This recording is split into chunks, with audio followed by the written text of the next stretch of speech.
morte. Definitivamente acabou a química, gente, tá? Sem dó, Donald Trump humilhou e destruiu Lula da Silva. É outro ponto que a gente vai trazer também nesse boletim para vocês. Gente, Interpol foi acionada e prisão aconteceu no aeroporto. Interpol foi acionada e prisão aconteceu no aeroporto porque estava tentando fugir. De quem se trata? Eu vou trazer essa notícia bombástica também nesse boletim. E jornalista acaba de soltar uma bomba contra ministro Alexandre de Moraes do STF. E o clima, gente, tá? É de tragédia e desespero dentro do STF. Jornalista acaba de soltar a maior bomba contra o ministro Alexandre de Moraes. E todos vocês têm que ter acesso aqui a essa notícia que chocou o Brasil nesse dia de hoje, gente. Além dessas outras várias informações, vou fazer do jeitinho que vocês gostam, sendo rápida, breve e bem objetiva, já sentando o pé aqui no acelerador, para trazer um número maior de notícias no menor espaço de tempo, né, gente? Para otimizar aqui o nosso trabalho, o nosso conteúdo. Vamos lá, rapidinho, claro, não esqueçam, por favor, de se inscrever no canal. Eu sei que tem muita gente que tá aí do outro lado, que tá sempre me acompanhando, tá sempre vindo aqui no nosso canal, tá sempre prestigiando aqui o nosso trabalho, mas até hoje não faz parte da nossa família, até hoje não é inscrito aqui no nosso canal. Eu sei que tem muita gente que, né, não se inscreve porque acha que vai pagar mensalidade, que vai chegar boleto, que eu vou ficar aqui pedindo Pix. Tem nada disso, gente, tá? É totalmente gratuito, tá? Para você ter certeza, se você tem dúvida, eu não sei se eu tô inscrito no seu canal, se eu tô, se eu não tô. Ah, eu me inscrevi há um tempo atrás, será que eu ainda tô inscrito? Quer conferir? Aqui embaixo, na plataforma aqui do seu vídeo, vai ter a palavrinha chamada inscreva-se ou inscrever-se. Se tiver assim, inscreva-se ou inscrever-se, é porque você não está inscrito aqui no nosso canal. Então, senta o dedinho em cima e já vem fazer parte aqui da nossa família. E aqui você será muito, muito bem-vindo. Estão preparados, gente? Tá? Logo de cara, mais uma vez, ele fez a vez dele. O nosso queridíssimo, que a gente ama de montão, tá? O doutor André Marcília acaba de expor o filho do Lula, né? O filho do Lula voltando à cena do crime, gente, tá? Vejam só que denúncia gravíssima fez o doutor André Marcília contra o filho do homem, o filho do chefe Mor, o filho do Lula, gente, tá? Esse vídeo é impactante. Assistam. Bom, primeiro que é um absurdo, né? A gente tem aqui uma suspeita seríssima de desvio de 70 milhões do MEC, né? Então a Ariane, ela faria essa intermediação entre essa empresa Life e o MEC e facilitaria, né, o trâmite desses valores. Bom, o que, no entanto, chamou mais atenção, né, como você bem disse, primeiro, ela ser ex-nora do Lula, né? E segundo, esse encontro, né, esse flagra dela simplesmente da polícia simplesmente encontrar o filho do Lula, né, na cena, às 6 horas da manhã na casa dela. Então, assim, de duas uma, ou essa nora não é tão ex, ou tem algum caroço nesse angu que a mim não sobra outra hipótese de interpretação senão a de acreditar que é possível, talvez, ter havido algum tipo de vazamento dessa operação feita pela Polícia Federal o entorno do Lula, o cerco ali do Lula, e eventualmente foi lá o filho do Lula para tentar exercer algum tipo de influência, né, nessa operação da Polícia Federal.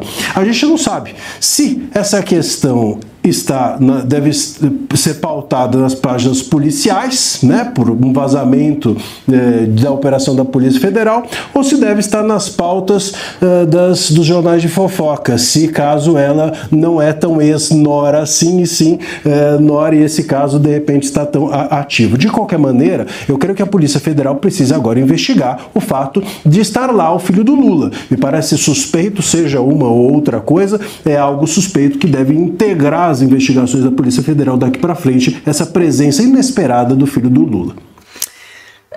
Gente, tá? Contra fatos não há argumentos. Imaginem só, gente, tá? A Polícia Federal, que é capitaneada por Lewandowski, que é o ministro aí da Justiça, né, gente? Será que o ministro Lewandowski não sabia dessa operação da Polícia Federal? Ou será que sabia, tá? Pode ter avisado o Lula, que avisou o seu filho, que o filho do Lula foi lá para casa da ex-nora. Será que é ex-nora? Ou será que não é ex-nora? Continua sendo nora e o cara estava lá, que tem reportagem aí, inclusive lá no portal de notícias Metrópolis, que ele estava, né, dentro da sua atual residência. Então, assim, gente, muita coisa, muitas questões, muitas perguntas. Será que ele é ex-marido? Será que é atual marido? Se for atual marido, gente, foi pego lá na cena, né, pela Polícia Federal. Será que isso pode implicar no próprio filho do Lula, afinal de contas, né? A mulher dele, ou a ex-mulher, no caso, está sendo envolvida em um dos maiores escândalos de corrupção do Brasil, né? Corrupção no MEC, e são milhões e milhões e milhões. E o filho do Lula, onde que entra nessa história? Coloca aqui embaixo a opinião de vocês. Vocês acham que o filho do Lula pode estar envolvido nesse escândalo de corrupção ou não? Tá? Ele foi pego de surpresa. O que é que vocês acham? Coloca aqui embaixo a opinião de vocês, gente, tá? Coloca opinião sincera. Canal democrático, gente, tá? A opinião de vocês vai ser respeitada aqui no nosso canal. Filho do Lula é inocente? Tava lá assim, por acaso, foi lá visitar a ex, ou já tava lá, né, na sua casa. Tá muitas dúvidas com essa... Gente, filho do Lula lá, hein, na cena, na hora que a PF chegou, quem abriu a porta? PF chegou lá, toque, toque, toque. Quem que abriu a porta? Filho do Lula. Os policiais devem ter ficado... Como assim, gente? O filho do homem tá aqui. Como é que a gente vai fazer agora? Será que foi para intimidar? Ou será que ele realmente ainda é casado com a Carla, né? Com a nora do Lula? É, gente, tá? Coloca aqui, mas só sei que o escândalo de corrupção é grande. É grande. O escândalo cabeludo. É muita grana aí de corrupção nesse caso aí do MEC que está sendo investigado. Vamos lá, gente. Vocês sabiam que o Donald Trump, mais uma vez, humilhou Lula da Silva? E sem dó e nem piedade, gente, eu acho que acabou a química, tá? Tá aqui a notícia que acabou de ser confirmada, né? Como vocês bem sabem, gente, tá naquele encontro lá do Lula, né, que aconteceu, do Lula com o Donald Trump, ficou marcado o quê, né? Teve reuniãozinha lá, né, do chanceler do Lula, né, o Mauro Vieira, com o Rubio. Aí o que aconteceu daquela reunião? Marcou-se outra reunião. E essa reunião acabou de acontecer. Só que dessa reunião que acabou de acontecer, vejam a tragédia que foi essa reunião para o Lula da Silva. Eu tô chocada, gente, como que o Donald Trump tá humilhando sem dó o Lula e o Mauro Vieira. Assistam com seus próprios olhos, ó. Muito importante o Marco Rubio destacar que falou com o Trump ontem sobre essa reunião, deixando claro, como nós já sabíamos, nós vemos analisando aqui, que é o Trump quem está por trás, naturalmente, dessa iniciativa. Se dependesse do Marco Rubio, jamais aconteceria essa reunião. O Marco Rubio odeia o governo Lula e assim por diante. Essa negociação ela tem dois componentes, né? Um componente político.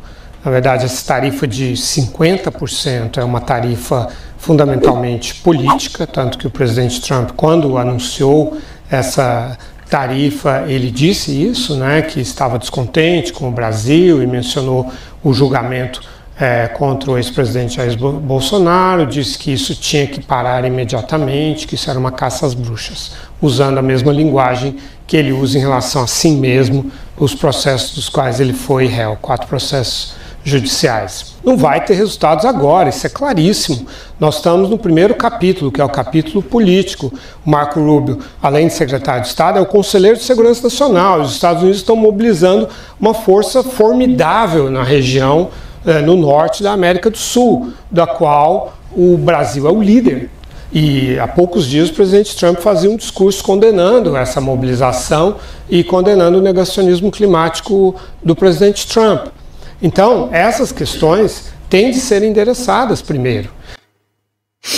Tá aí, gente, mais uma vez o Donald Trump humilhando, né, o chanceler do Lula, Mauro Vieira, e humilhando o Lula, né, por tabela, né, gente, ou seja, tipo assim, é igual o doutor André Marcília sempre disse, eu coloco aqui para vocês, o que o Lula tem, né, como moeda de troca pro Trump? Não tem nada, gente, tá? Segundo o doutor André Marcília, o Lula é visto como um zero à esquerda, aquele cara que não resolve nada. Na verdade, é o STF, ministros do STF que estão mandando e desmandando aqui no Brasil.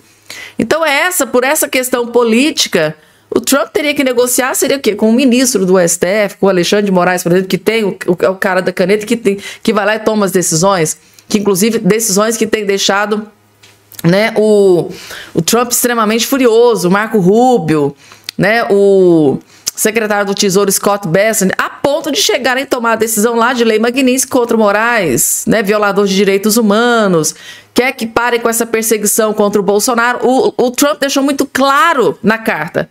Agora, quer que pare com a perseguição política contra o Bolsonaro? O que é que o Lula tem para oferecer? Né, gente? Nada, se a gente for parar para pensar. Então, assim, eu acho que toda vez que se fala em reunião do Lula com o governo Trump, a gente sabe que não vai dar em nada, porque o Lula não tem nada a oferecer. Absolutamente nada. Acho que para um bom entendedor, meia palavra basta. Vamos lá, gente. Quem diria, né, gente? Tá o Donald Trump humilhando. Donald Trump e o Marco Rubio, né? Vamos marcar quantas reuniões forem necessárias. Reunião de 5 minutos. A informação que a gente tem é que essa reunião do Rubio com o Marco Rubio durou cerca de 5 minutos. O que dá para negociar em 5 minutos? Ou seja, foi o tempo hábil para, olha, marcar outra reunião. E de reunião em reunião, né, gente, tá? O Lula vai só sendo humilhado. Lamentavelmente pro Lula, né? Vamos lá, gente. Agora, jornalista solta uma bomba, tá? Contra Alexandre de Moraes.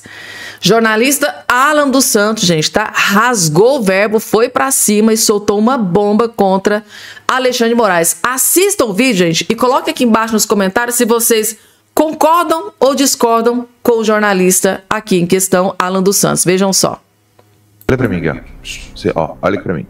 Pensa com a cabeça do inimigo. Nós estamos falando de alguém que deixou Clezão morrer na cadeia. Nós estamos falando de alguém que se alegra em tirar Débora dos Santos dos filhos dela. Nós estamos falando de alguém que não tem um pingo de escrúpulos.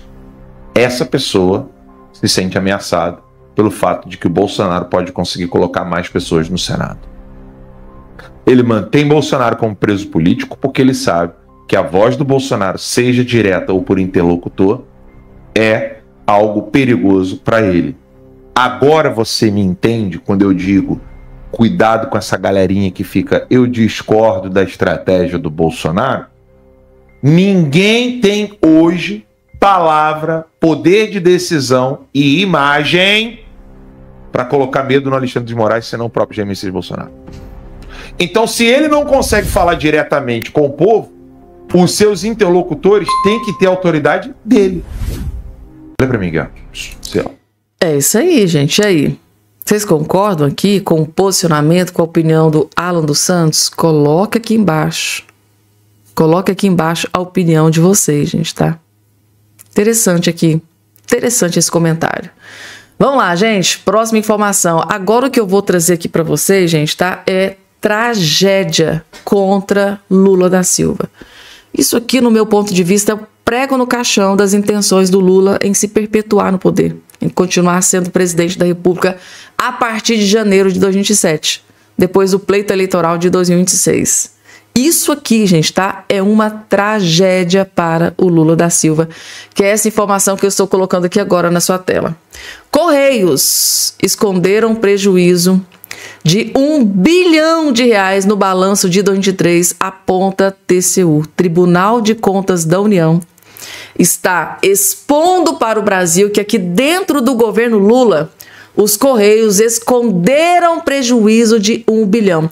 Eu fico pensando, né, gente? O Lula, ele gasta milhões e milhões para fazer propaganda, né, gente? Para tentar mostrar para o povo que o governo Lula é uma maravilha, que é a 8ª maravilha do mundo. É uma espécie de Suíça. Mas aí, quando acontece um escândalo como esse, uma notícia terrível que destrói o governo Lula, engraçado, eles escondem, né, gente? A gente não vê jornalista de esquerda lá na Globo News falando sobre o assunto.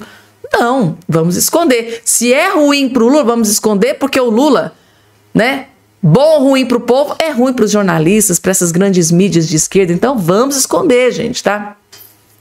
Mas tem nós aqui para alertar todos vocês e explodir a verdade para vocês. Que bomba, gente, que acabou de explodir dentro do governo Lula. E podem ter certeza que eles vão tentar esconder, vai tentar jogar essa lama para debaixo do tapete, custa o que custar. Vejam só.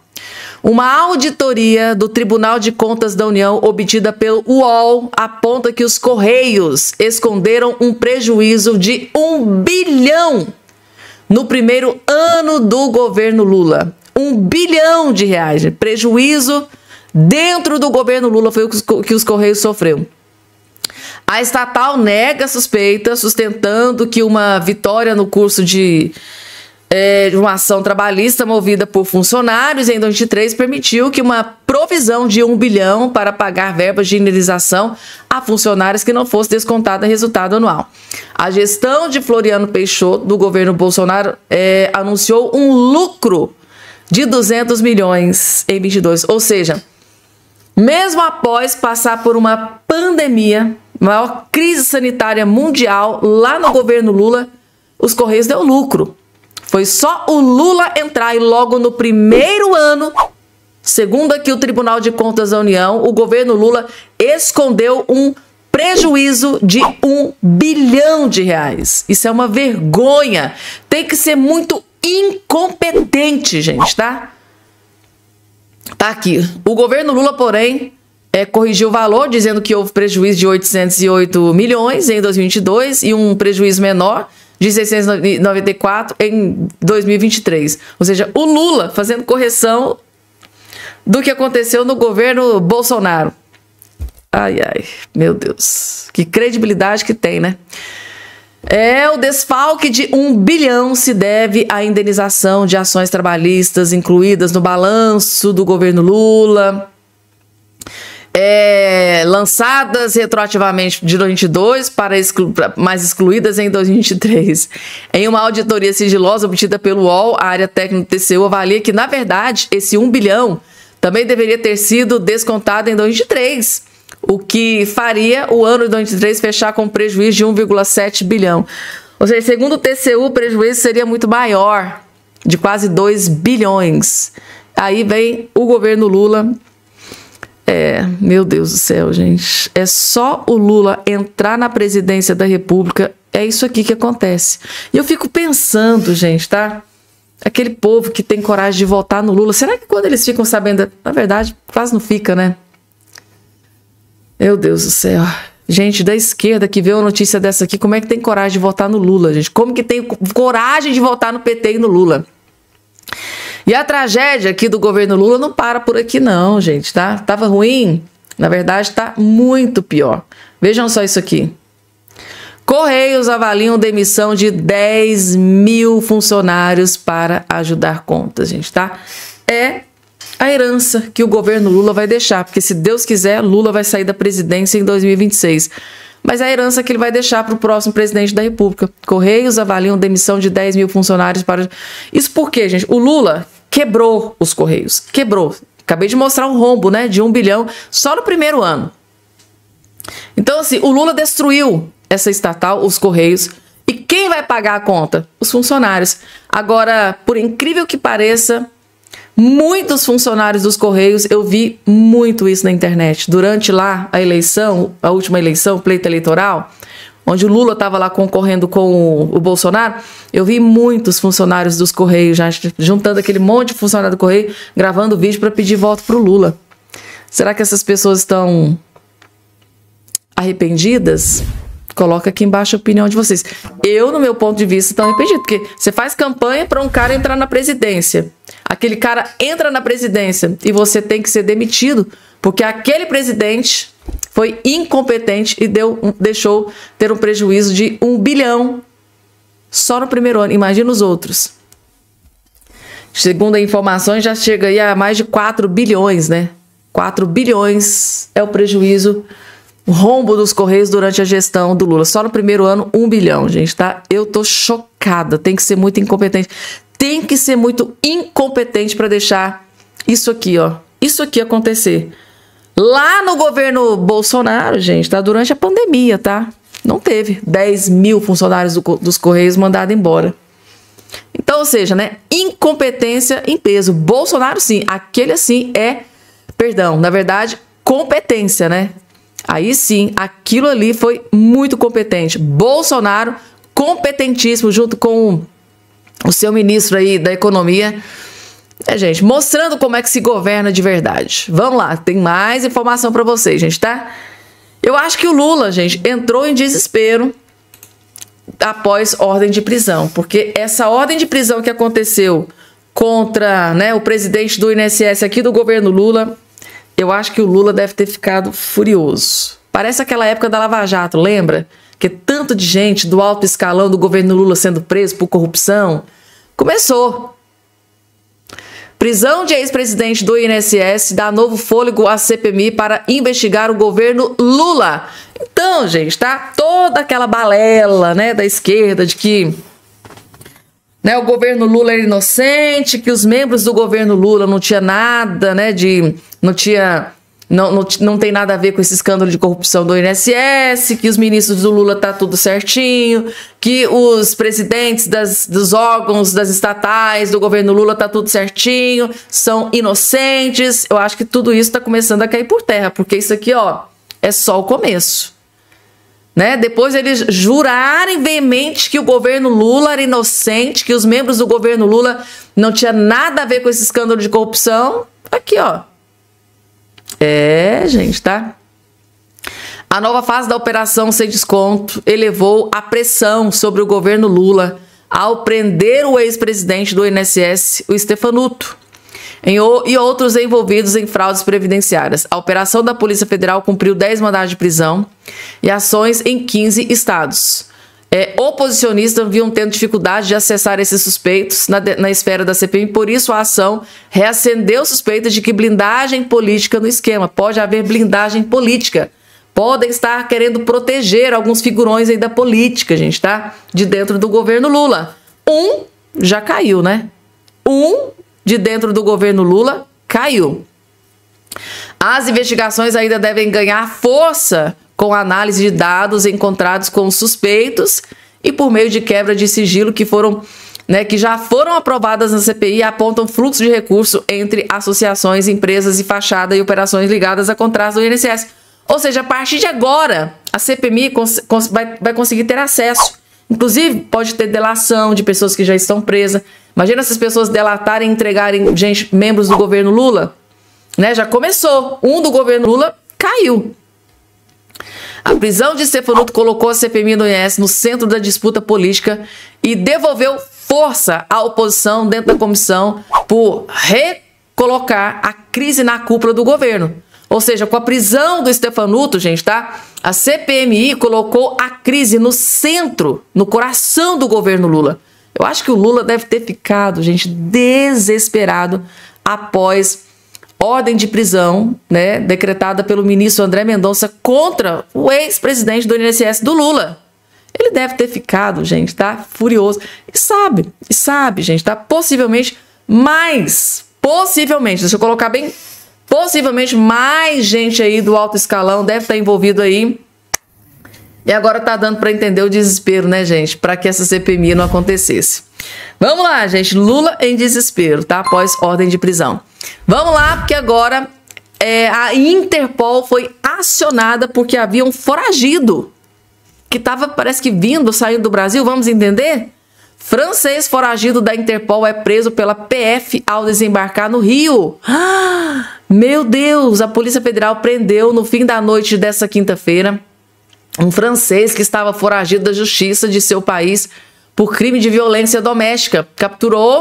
A captura ocorreu no aeroporto internacional do Galeão, na Ilha do Governador, zona norte do Rio, gente. Tá prisão internacional. O francês tentou vir aqui pro Brasil, foi preso, gente. Meu Deus! Prisão internacional acaba de acontecer. Vejam só. A captura ocorreu no aeroporto, né? A gente está aqui, a Ilha do Governador, do Rio de Janeiro, logo após o desembarque de um voo vindo de Dubai, nos Emirados Árabes Unidos. O homem, que também possui nacionalidade senegalesa, era alvo de um mandado de prisão para fins de extradição expedido pelo STF. Seu nome consta desde fevereiro na difusão vermelha da Interpol, a lista internacional de criminosos procurados. O cara estava lá nos Emirados, o cara é francês, estava lá nos Emirados Árabes, tentou vir para o Brasil e tinha ordem de prisão expedida, inclusive o nome dele estava na lista da Interpol, foi preso aqui no Brasil. E de novo, Caio Coppola, mais uma vez, destruiu Lula da Silva sem dó e nem piedade. E dessa vez aqui, gente, ele acordou inspirado. Gente do céu, mas aqui ele destruiu o Lula de uma maneira que muito tempo a gente não via. Precisa entender. Vejam só a denúncia grave feita e o que o Coppola fez com o Lula nesse vídeo. Vejam só. O problema é que do outro lado nós temos o governo petista presidido pelo senhor Lula, que há menos de um mês afirmou que traficantes são vítimas dos usuários de droga. O Lula não teve sequer a dignidade de se solidarizar com os familiares dos policiais assassinados na Operação Contenção no Complexo do Alemão, no Rio. Por outro lado, vejam só essa manchete do site Metrópolis, semana passada. Governo Lula discute assistência financeira a familiares de mortos no Rio de Janeiro. Ministra dos Direitos Humanos é a favor de prestar apoio às famílias. Um detalhe. Segundo a nota oficial da Polícia Civil do Rio de Janeiro, emitida também na semana passada, mais de 95% dos mortos identificados tinham ligação comprovada com o Comando Vermelho. E dos 17 mortos que não tinham histórico criminal, aspas, 12 apresentaram indícios de participação no tráfico em suas redes sociais. Olha, se postagens sobre política nas redes sociais já serviram de justificativa para o STF manter idosas e idosos, trabalhadoras e trabalhadores e chefes de família presos por semanas no caso do 8 de janeiro, então esses posts do Comando Vermelho certamente podem ser usados como evidência legítima de afiliação ao narcoterrorismo. Mas voltando aqui ao governo Lula, é preciso lembrar que as ministras Macaé Evaristo e Aniele Franco fizeram questão de subir o Complexo do Alemão, dominado pelo terrorismo, para, segundo elas, entre aspas, escutar, acolher e garantir os direitos dos moradores. Ou seja, quando as ações do Comando Vermelho resultam em extorsões, torturas e assassinatos nas favelas, as ministras do Lula não sobem o morro. Mas quando 95% dos mortos em uma operação policial são faccionados, aí sim a comunidade pode contar com toda a solidariedade da esquerda brasileira. Portanto, gente, fica claro que a visão do governo Lula é a de que os criminosos são vítimas da sociedade. Ao passo que a visão do governo Tarcísio, e por extensão do ex-secretário da elite, é a visão oposta. A sociedade é que é vítima dos criminosos. É por isso que o Lula ficou tão incomodado com a escolha do agora deputado Derrite como relator desse PL antifacção. Acontece que, há menos de um ano da eleição, o Congresso tende a se alinhar mais com a opinião pública. E segundo pesquisa aqui Atlas Intel, repercutida pela CNN, 8 em cada 10 moradores de comunidades pelo Brasil e 9 em cada 10 moradores de favelas do Rio de Janeiro aprovam a ação da polícia no Rio. Portanto, os planos do PT de ser complacente com o crime foram enterrados pelo próprio povo. As pesquisas, né, gente? As pesquisas são feitas e é o termômetro, né? Na verdade, as pesquisas são feitas e é o termômetro do Lula, do governo Lula. Ou seja, né, gente, tá? Lula sempre indo na contramão. E isso, gente, vai custar muito caro pro Lula, porque o que tá andando de conversa nos bastidores aí da política lá no Congresso, de que esse tema segurança pública vai ser a bomba atômica que vai destruir o Lula em 2026... Não tá escrito no gibi não, gente, tá? Muita gente, inclusive essa questão de segurança pública, já acendeu um alerta vermelho gigante, tá? Nos aliados do Lula, no partido do PT, dentro do governo Lula. E aí tão desesperado, gente. Mais desesperado ainda ficou o Lula quando soube que o Derrite, que agora virou o seu maior terror, né? O seu maior, né? O Derrite agora virou o terror do Lula, porque ele tá lá tentando aprovar um projeto de lei, né, antifacção que o Lula tinha pavor. Grupo terrorista pro PCC, né, e como o Lula é completamente assim, aberto a essa questão. Por quê? Ele se borra de medo, né, do Trump. Passou para grupo terrorista, o Trump pode invadir o país. É esse desespero que o Lula tem, né, gente, tá? É isso, gente. Coloque aqui embaixo a opinião de vocês. Caio Coppola expôs, gente, tá? Que o amor que o Lula tem pelos bandidos e pelos criminosos, mais uma vez, e isso pode custar muito caro pro Lula no próximo pleito eleitoral à presidência da República, gente, tá?